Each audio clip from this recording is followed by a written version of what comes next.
या देवी सर्वभूतेषु शक्तिरूपेण संस्थिता नमस्तस्यै नमस्तस्यै नमस्तस्यै नमो नमः।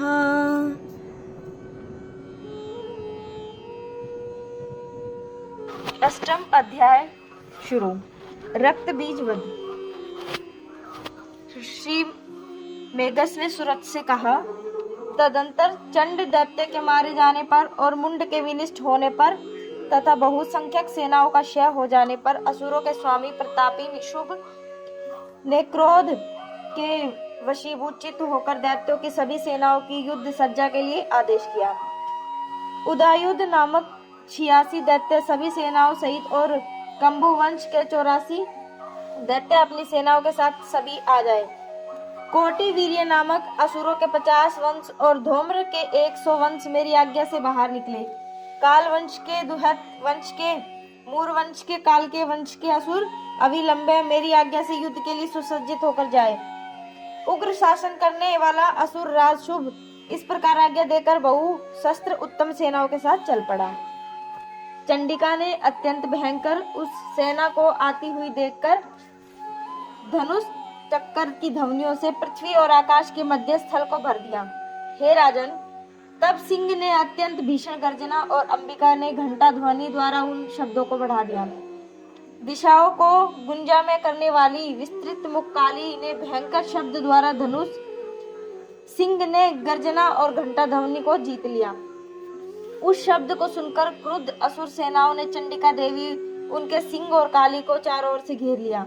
हे राजन, इस प्रकार देव शत्रु असुरों के संहार के लिए और श्रेष्ठ देवों की रक्षा के लिए ब्रह्मा, शिव, कार्तिकेय, विष्णु की तथा इंद्र की अत्यंत ओजस्विनी बल संपन्ना शक्ति उनके शरीरों से निकलकर उन्हीं के रूपों में चंडिका के निकट जा पहुंची।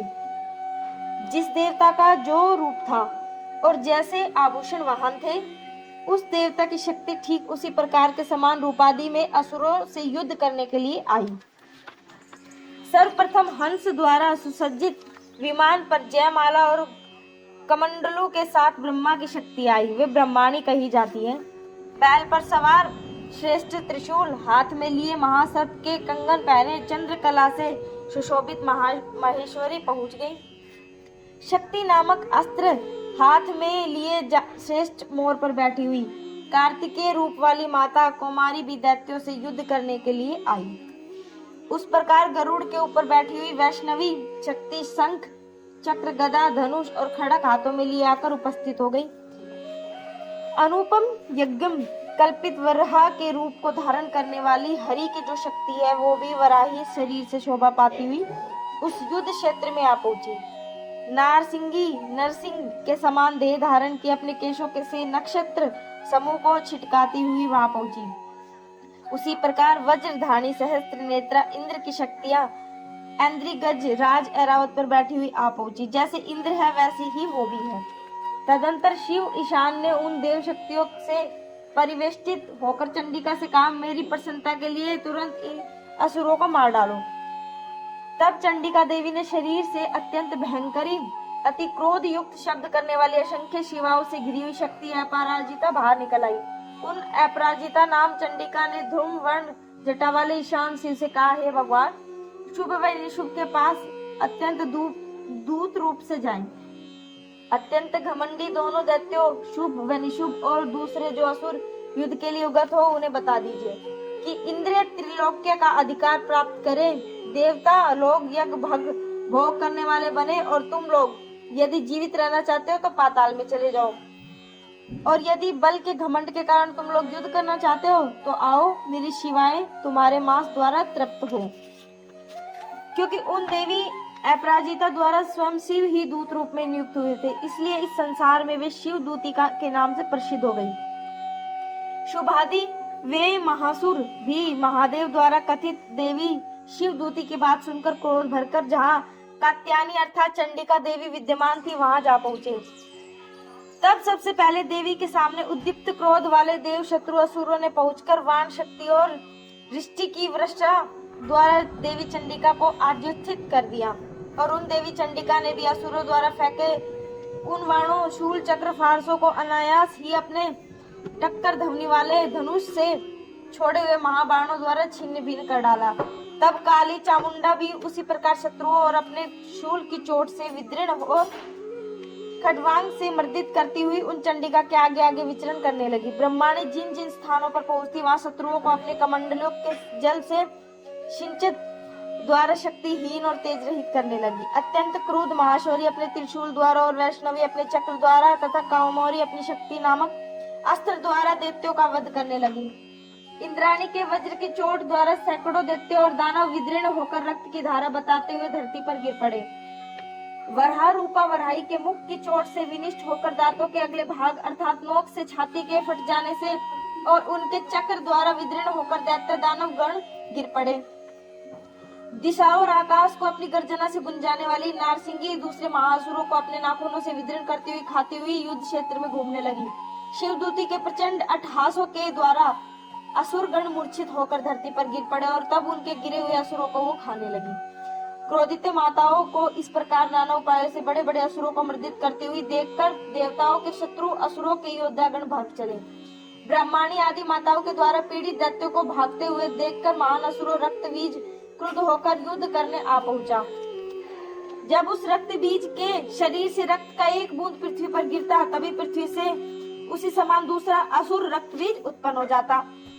वह महान असुर रक्त बीज हाथ में गदा लेकर इंद्राणी से युद्ध करने के लिए तब इंद्राणी ने अपने वज्र से रक्त बीज पर चोट की। वज्र से घायल उस रक्त बीज की देह से तेजी से रक्त गिरने लगा और उसी रक्त से उसी आकार वाले और उसी समान बल वाले योद्धा उत्पन्न हो गए। उस रक्त बीज की देह से रक्त की जितनी बूंदे गिरी उतने ही समान बलवीर और विक्रम वाले पुरुष उत्पन्न हो गए। रक्त से उत्पन्न हुए सभी पुरुष भी उस युद्ध क्षेत्र में अत्यंत भयानक शस्त्रों का प्रयोग करने लगे, अति भीषण भाव के साथ माताओं से युद्ध करने लगे। इंद्राणी के पुनः वज्र मारने से रक्त बीज के मस्तक घायल हुआ, तब उससे फिर रक्त बहने लगा और रक्त की हजारों पुरुष उत्पन्न हो गए। वैष्णवी ने भी युद्ध में चक्र द्वारा इस रक्त बीज को घायल किया। इंद्राणी ने उस महान असुर को गदा से मारा।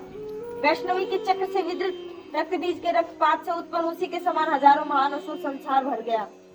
कार्तिकेय की शक्ति कौमारी ने शक्ति अस्त्र से और वराहतार की शक्ति वराई से खड़क से तथा महेश्वरी की शक्ति महेश्वरी ने त्रिशूल से महान असुर रक्त बीज पर प्रहार किया। वह दैत्य असुर रक्त बीज भी क्रोधित होकर गदा द्वारा माताओं पर अलग अलग आघात करने लगा। शक्ति शूल आदि अस्त्रों द्वारा बहुत प्रकार से घायल उस रक्त बीज का जो रक्त प्रवाह पृथ्वी पर गिरा सैकड़ों असुर उत्पन्न हुए। रक्त बीज असुरों के रक्त से उत्पन्न उस असुरों से सारा संसार भर गया। इस देवगण बड़े भयभीत हुए। उन देवताओं को व्याकुल देखकर चंडिका ने शीघ्रता से आश्वासन दिया कि और काली से कहा कि हे चामुंडे, तुम अपनी मुख को फैलाओ। तुम तेजी से अपने इस फैले हुए मुख से मेरे शस्त्र की चोट से उत्पन्न रक्त बिंदुओं को अपने रक्त बिंदुओं से उत्पन्न सारे असुरों को खाती जाओ। उन रक्त बिंदुओं से उत्पन्न महासुरों को खाती हुई तुम युद्ध क्षेत्र में घूमती रहो। इस प्रकार यह रक्त बीज दैत्य का शून्य होकर विनिष्ट हो जाएगा। तुम्हारे द्वारा खाए जाने अग्र दैत्य और न उत्पन्न होंगे। देवी चंडिका ने उन काली से ऐसा कहकर रक्त बीज को शूल से मारा। तब काली ने अपने मुख से रक्त बीज के रक्त को ग्रहण कर लिया। तदंतर उस रक्त बीज ने भी वहां गदा से चंडिका को मारा, किंतु गदा की चोट ने इन चंडिका को कुछ भी पीड़ा नहीं पहुंचाई। उस घायल रक्त बीज के शरीर से बहुत रक्त बहने लगा। चामुंडा ने जहाँ का मुख से अपना सारा रक्त पीने लगी। इन चामुंडा के मुख में रक्त गिरने में और जो महासुर उत्पन्न हुए उन्हें चामुंडा ने खा लिया। उसके रक्त बीज के रक्त को भी पी डाला। हे राजा सुरस्त, शास्त्रों के समूह द्वारा घायल और रक्तहीन होकर वहाँ महासुर असुर रक्त बीज पृथ्वी पर तल पर गिर पड़ा। हे राजा सुरस्त, तब उन देवताओं ने अनुपम आनंद प्राप्त किया। उनके शरीर से अभिभूत ब्रह्माणी आदि माताएं रक्तपान से उन्मत्त होकर नृत्य करने लगी। जो कुछ अक्षर